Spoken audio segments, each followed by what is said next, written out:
Bismillahirrahmanirrahim. Assalamualaikum warahmatullahi wabarakatuh.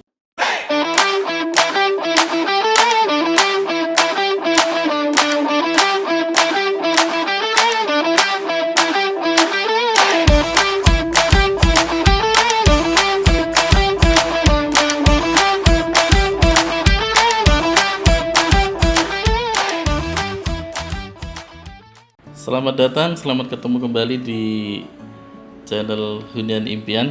Ya, semoga teman-teman dan para pemirsa semuanya dalam keadaan sehat walafiat. Amin. Baik, sekarang kita akan melanjutkan poin terakhir yaitu di tahapan untuk cara membeli properti. Ya, kalau kemarin kita sudah membahas cara membeli properti dengan cash, kemudian cash bertahap, dan selanjutnya ada KPR. Nah, terakhir kita kemarin membahas KPR dari sisi akadnya, ya. Yang pertama yaitu akad jual beli atau insya Allah syariah. Yang kedua adalah akad riba atau konvensional yang dalam agama Islam disebut riba. Baik, selanjutnya kita akan membahas KPR dari sisi si penjualnya, ya. Nah, untuk saat ini alhamdulillah, kalau zaman dahulu KPR itu hanya dimiliki oleh bank, ya, oleh perbankan atau lembaga keuangan. Sekarang alhamdulillah ada KPR yang langsung dilakukan oleh developer atau penjual, ya, jadi tidak berurusan dengan bank. Nah, jadi ada dua KPR dengan bank dan KPR dengan pribadi atau perorangan developer atau PT lah, ya, bisa jadi PT. Nah, apa hal yang perlu diperhatikan dalam hal ini?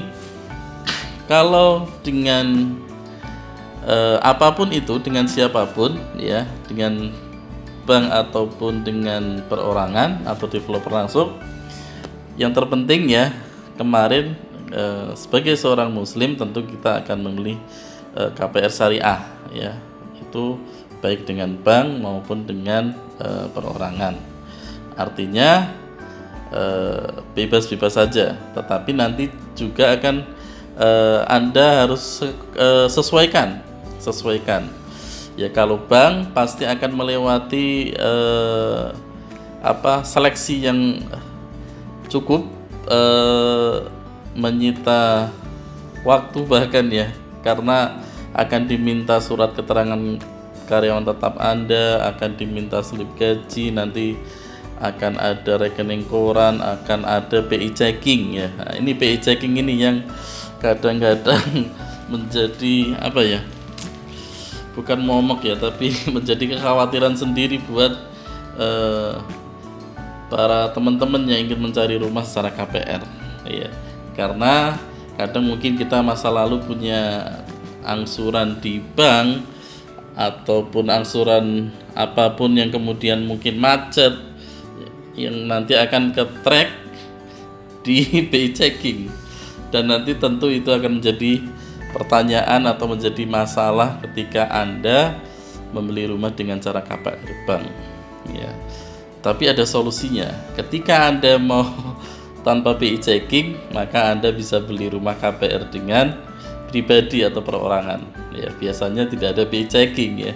Tapi teman-teman dari developer yang langsung menjadi fasilitator KPR, mereka akan menseleksi juga, ada wawancara dan seterusnya, tapi tanpa PI checking, aman. Yang terpenting Anda juga harus memperhatikan poin-poin yang pernah kita bahas, ya, baik legalitasnya, ya, harus dicek, kemudian posisi tanahnya, spesifikasi bangunannya, dan tentu kalau dalam hal ini, ya, misalnya Anda memilih dengan pribadi, maka benar-benar Anda juga harus memastikan kapabilitas developernya.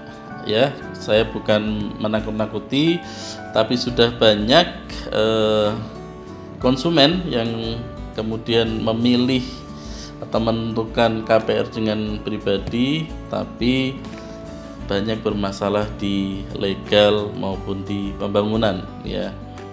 Yaitu mungkin ada minus dan plusnya ketika Anda harus ke KPR pribadi. Ya, tapi ketika ada developer yang sudah bertahun-tahun berjalan dan mempunyai portofolio project yang cukup bagus, maka itu juga layak dipertimbangkan buat Anda untuk memilih pembelian rumah KPR secara pribadi. Nah, atau tetap Anda ke bank, ya, bagi Anda yang siap dengan memberikan data-data yang diberikan oleh bank, tapi biasanya developer pun akan memfasilitasi, ya, akan membantu Anda agar Anda mampu lolos, tentu dengan cara yang benar untuk masuk di KPR bank yang biasanya sudah kerjasama dengan developernya, ya. Jadi itu.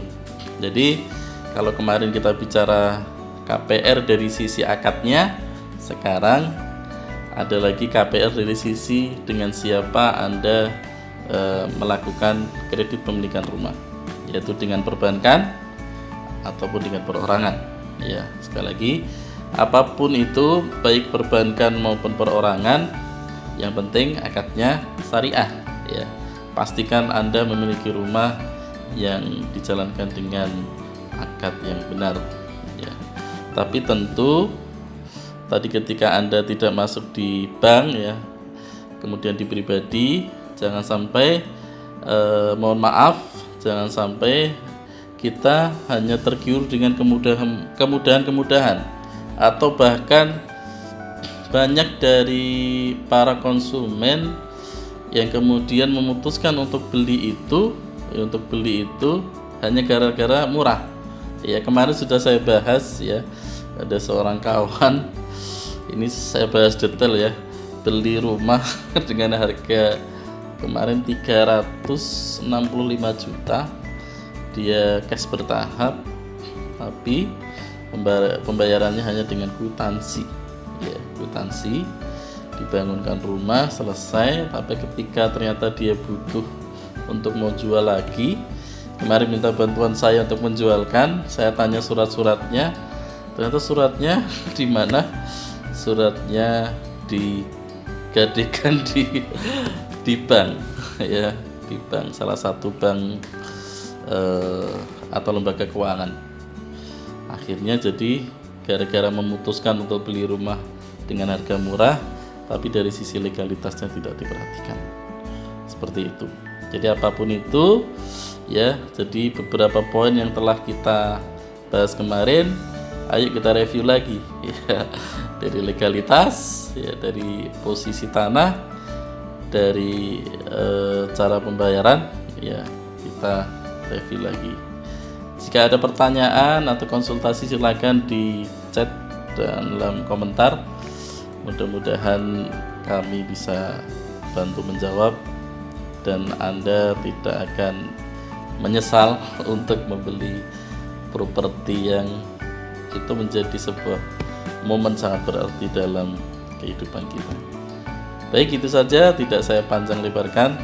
Terima kasih, tetap semangat bagi Anda yang ingin mencari rumah. Saya doakan segera dapat rumah di tahun ini. Amin. Terima kasih, salam sehat. Assalamualaikum warahmatullahi wabarakatuh.